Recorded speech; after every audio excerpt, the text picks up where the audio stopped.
Cancer Isn't the End. A 25-year-old girl's 5-year journey of fighting and hope, Part 1. The shattering silence. The light was perfect.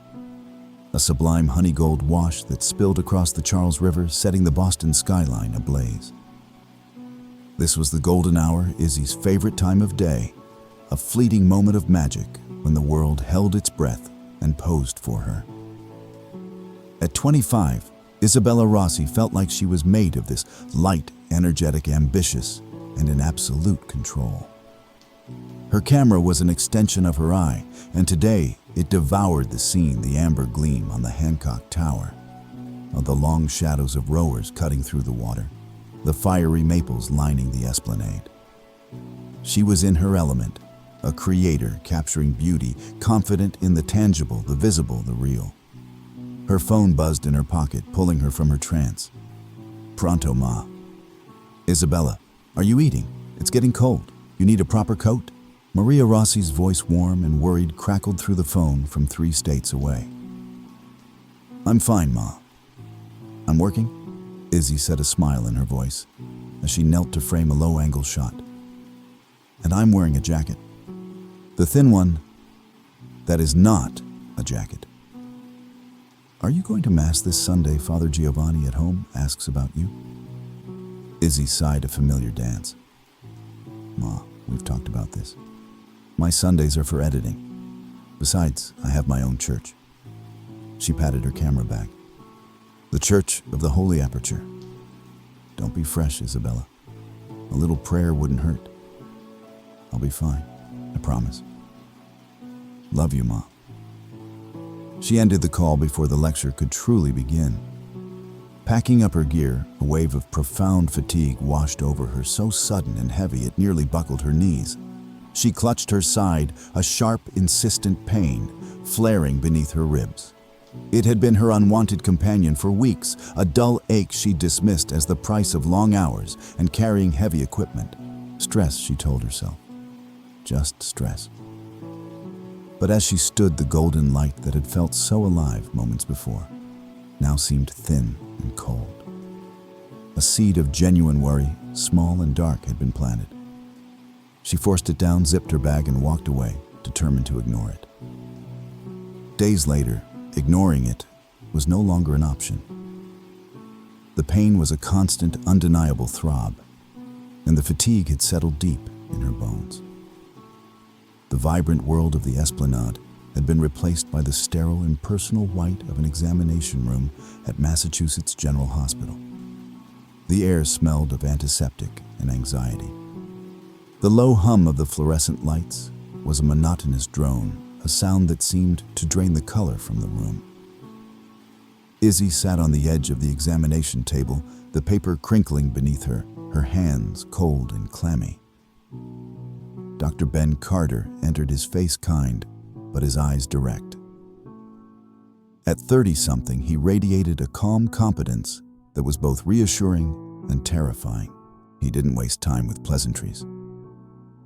He sat on the stool opposite her, holding a file that felt like it contained the weight of her entire future. Isabella, Izzy, he began, his voice even. The results from the biopsy came back. You have a form of soft tissue sarcoma. It's a rare and aggressive cancer. The words didn't register at first. They were clinical, abstract syllables belonging to someone else's life. Sarcoma, aggressive, cancer.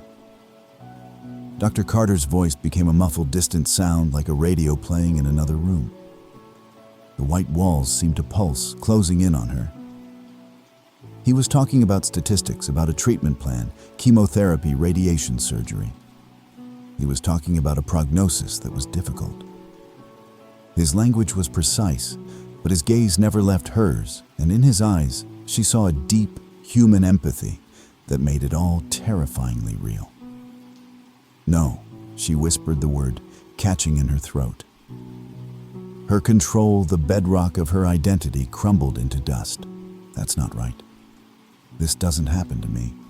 There's been a mistake. Disbelief curdled into a hot, rising anger. This was an error in the data, a mislabeled slide. She was Isabella Rossi. She was in charge.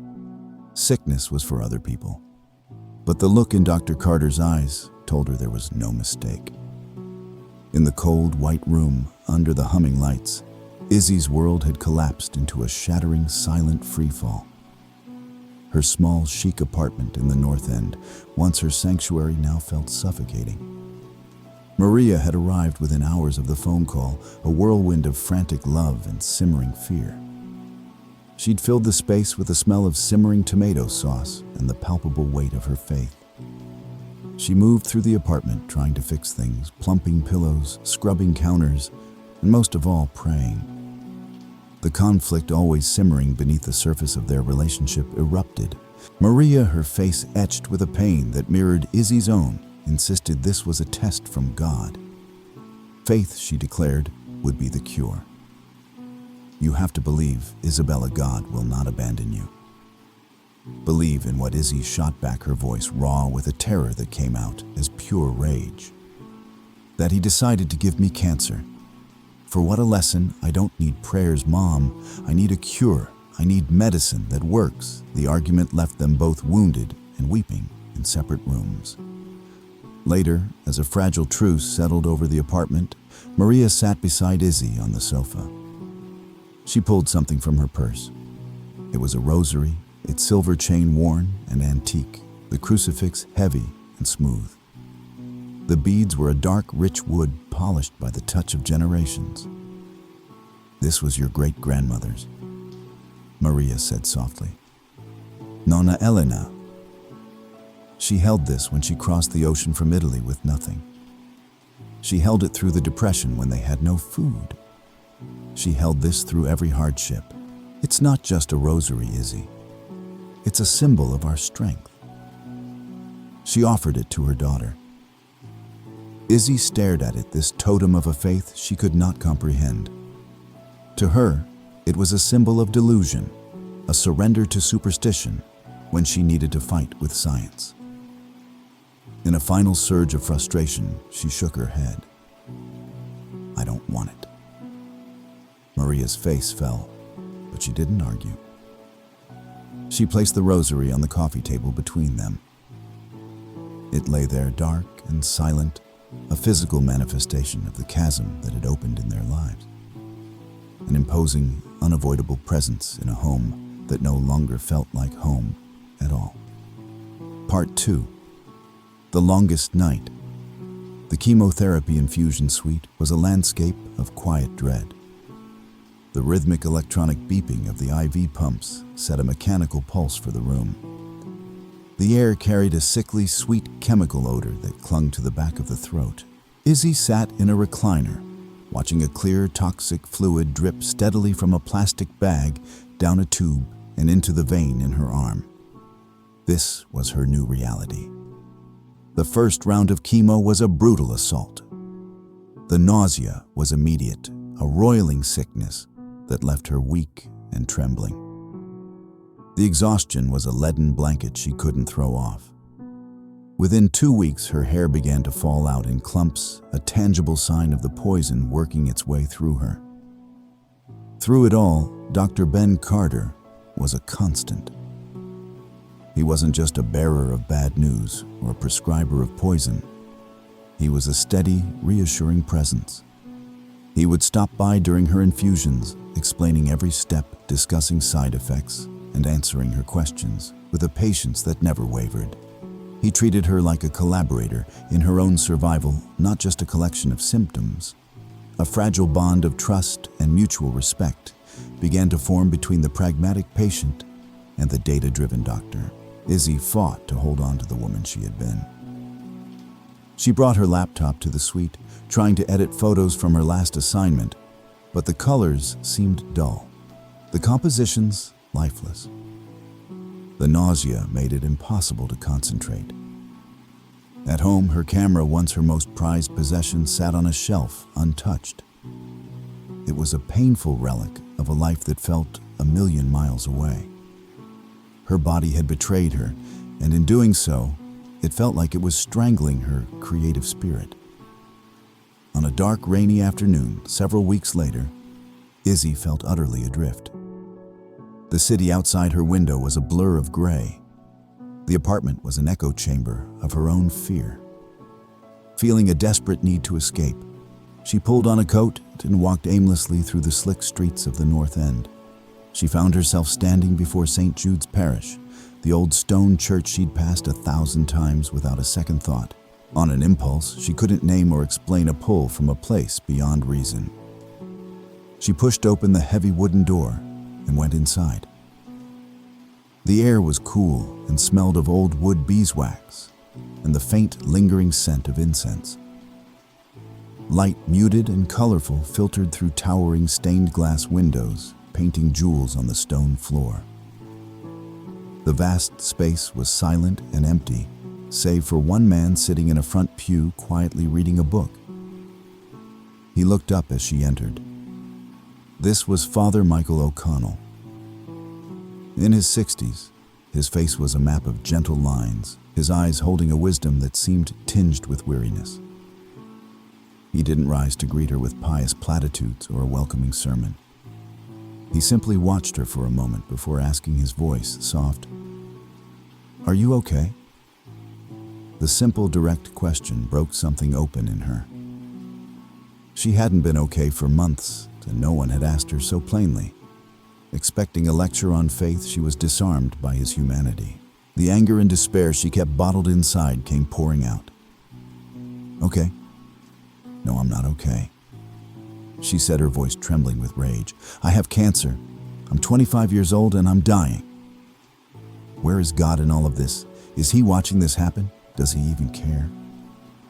"Father?" Michael didn't flinch. He didn't offer her an easy answer or a comforting cliche. He closed his book and looked at her, a deep, knowing empathy in his gaze. Those, he said, his voice resonating in the quiet church, are the only questions that truly matter. I've been asking them my whole life. The profound honesty of his admission stunned her into silence. This wasn't a salesman for God. This was a man who understood doubt. In the deep quiet of the old church, a new and unexpected connection had been forged. Months bled into one another in a grueling cycle of treatments and scans. Izzy found herself in Dr.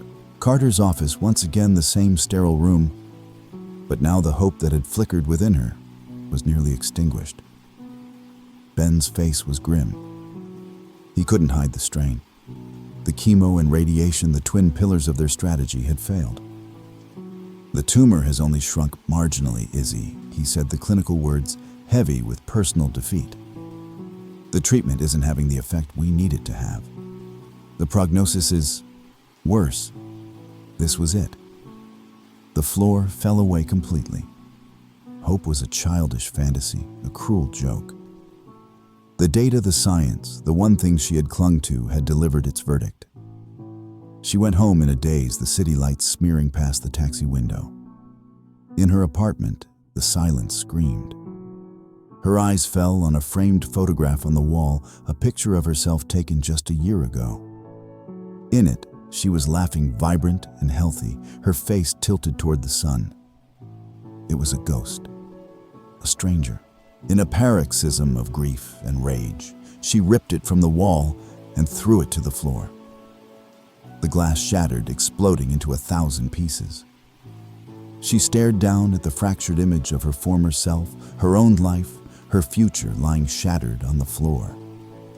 In the broken shards, she saw her own reflection, a splintered, unrecognizable version of the woman she used to be.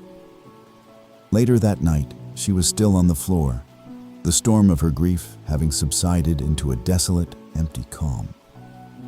She was surrounded by the debris of her own hope, the shards of glass like tiny, sharp-edged tears. As she shifted her hand, brushed against something on the coffee table. It was hard and smooth. The rosary. Her mother's rosary, left there weeks ago, a silent witness to her pain. In that moment of absolute desperation, with nothing left to cling to, not science, not hope, not her old self, she picked it up. She didn't know the prayers. She didn't suddenly find God or believe in a magical cure. But she closed her fingers around the cool, dark beads, the physical weight of it, a grounding presence in her spiraling chaos. She traced the worn surface of the crucifix with her thumb. She focused on the texture, the coolness against her skin, and the faint, abstract connection to a great-grandmother she'd never known, who had also held this object in her darkest hour. It wasn't a prayer. It was an anchor. In the wreckage of her apartment and her life for the first time, she wasn't just rejecting faith, she was simply holding on. The months that followed were not marked by a miraculous recovery, but by a subtle, profound shift.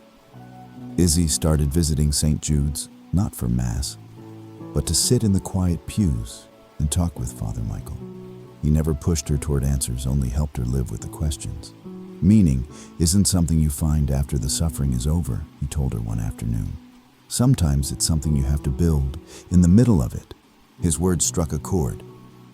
Inspired, Izzy picked up her camera again. But her focus had changed. She began a new project, a photo documentary of her own journey. It was raw, unflinching, and painful. She photographed the translucent chemo bag, dripping its poison into her arm. She captured the exhaustion etched on the faces of fellow patients in the waiting room. She took self-portraits of her surgical scars, the thinning hair, the dark circles under her eyes. It was agonizing, but it was also empowering. She was no longer just a passive victim of her illness. She was its witness, its narrator. She was taking back control one frame at a time. Dr. Carter saw the change in her. He strongly encouraged the project, recognizing it as a vital part of her psychological fight. Their conversations deepened, moving beyond the clinical into a space of profound, unspoken, emotional intimacy. Her talks with Maria changed too. They stopped arguing about God and started talking about Nonna Elena. They talked about what the rosary truly symbolized, not a magic charm, but a legacy of family resilience. Maria's rigid faith and Izzy's fierce skepticism had found at last a small, quiet place of mutual respect. Though she was still sick, a new determination shone in Izzy's eyes. She was no longer just trying to capture the beauty of the world. She was finding the hard, unvarnished truth in her own harsh reality. Part 3. The unseen light. The standard treatments had been exhausted. They were at the end of the established road. Izzy sat in Dr. Carter's office once more, but this time the air was different. It was tense, but not with despair. It was filled with the charged energy of a final, desperate gamble. Ben leaned forward, his hands clasped on his desk. There's one more option, Izzy. It's not a guarantee. In fact, it's a long shot. He explained it to her, a new experimental immunotherapy trial. It was high risk, the side effects could be punishing, and the success rate was statistically low. But for a very small percentage of patients, it had produced results that could only be described as miraculous. This was the ultimate leap of faith. For Ben, it was a leap based on cutting-edge but unproven science. For Izzy, it was a spiritual crossroads. Did she have the strength to walk through hell one more time for just a sliver of a chance? She didn't answer immediately. She took the information and sat with it. She spoke with her mother, who no longer pushed for prayer, but spoke of courage. She spoke with Father Michael, who didn't talk about God's will, but about the profound bravery of facing the unknown. Her decision, when she made it, was a synthesis of everything she had learned. It was built on Ben's science, her mother's resilience, and Father Michael's quiet wisdom. Okay, she told Ben, her voice clear and steady. Let's do it. The night before the new treatment, her hospital room was a sanctuary of quiet solidarity. Maria was there sitting on one side of the bed. Ben was on the other, having stayed long after his rounds were over. In the corner, a quiet presence in the dim light, was Father Michael. The air wasn't filled with panic or false cheer, but with a profound shared presence. Maria held Izzy's hand, but she didn't pray for a cure. Instead, she softly recited a simple prayer for strength and for peace. Her voice a soothing murmur. Ben, the man of science and data, simply sat with them, offering his presence as his own form of faith, a testament to his unwavering commitment. Father Michael didn't speak of God's plan. Instead, he shared a simple story about a sailor navigating by a single star in a dark sea. A story not about divine intervention, but about the endurance of the human spirit. In her open palm, Izzy held the rosary. It wasn't hidden or clutched in desperation anymore. It lay there, a symbol of all the pieces of her journey finally coming together. The history of her family, her own personal struggle, her acceptance of the science, and her peace with the unknown. The four of them, a circle of faith, science, doubt, and love, waited for the dawn. The next day in the treatment room, the infusion began. The machine beeped softly as the new medicine, the last hope, entered her veins. Izzy closed her eyes. She braced for the familiar wave of fear, of sickness, of fighting. But it didn't come. Instead, a deep and inexplicable sense of peace washed over her. It was a feeling of surrender, but not of defeat. She didn't know if she would live or die, but for the first time in a long time, she knew with absolute certainty that she was not alone. In her mind's eye, she saw her own photographs flickering past. She saw her great-grandmother, a young woman clutching the same wooden beads on the deck of a rocking ship. She saw her mother's hands dusted with flour, praying in the warm light of her kitchen. She saw Ben's face etched with worry and compassion under the harsh hospital lights. She saw Father Michael's kind, weary eyes in the quiet of the empty church. She understood then. The miracle was never about the tumor shrinking. It was never about dodging the bullet. The miracle was the love that had found her and held her in the suffocating dark. The miracle was the strength she had discovered to pick up her camera and turn her lens on her own pain, transforming it into truth. The miracle was the quiet, unbreakable peace she felt in this very moment, a calm acceptance at the heart of the storm. Part 4, Chapter 4, The Dawn Chorus, 5 years later. A trendy Boston art gallery buzzed with the low hum of conversation and the clinking of glasses. In the center of it all stood Isabella Rossi. Now 30, she was a study in quiet confidence. She was in remission. A pale, thin scar traced a line along her neck, a remnant of a surgery she no longer tried to hide. She wore it openly, a map of her journey. This was the opening night of her first solo exhibition. Its title was projected in simple white letters on the far wall, The Longest Night. The photos covering the walls were the ones she had taken during her illness. They were powerful, honest, and stripped of all sentimentality. There was the close-up of the IV needle in her hand, the self-portrait reflected in the shattered glass, the stark image of the rosary on her hospital nightstand. They were images of suffering, but also of profound resilience. The exhibition was a critical and commercial success. Across the room, Ben squeezed her hand. Their relationship now, a deep and committed partnership. Nearby, Maria wept openly, her tears a mixture of pride and relief. Tucked away in a quiet corner, Father Michael watched the crowd, a proud, gentle smile on his face. They had all made the journey with her, and they were all here to see what she had built from the ashes. She had transformed her pain into something meaningful, something beautiful, something that could help others feel less alone in their own dark nights. A week later, on a bright, sunny morning, Izzy and Ben walked along the Charles River Esplanade. They were back where it all began. The light was just as golden, the sky just as blue, but everything was different. They spoke of the future not with the naive certainty of youth, but with a quiet, earned hope that was far more precious. Izzy paused, her gaze sweeping from the sparkling water to the familiar skyline. She reached into her pocket and pulled out the old rosary. The dark wood was now polished to a soft gleam, burnished by years of being held, of being an anchor. "Do you think it was a miracle?" Ben asked softly, his eyes on her face. "What happened?" Izzy looked down at the rosary in her hand, then back at the city that had witnessed her entire ordeal. A slow smile spread across her face, one that reached the depths of her eyes.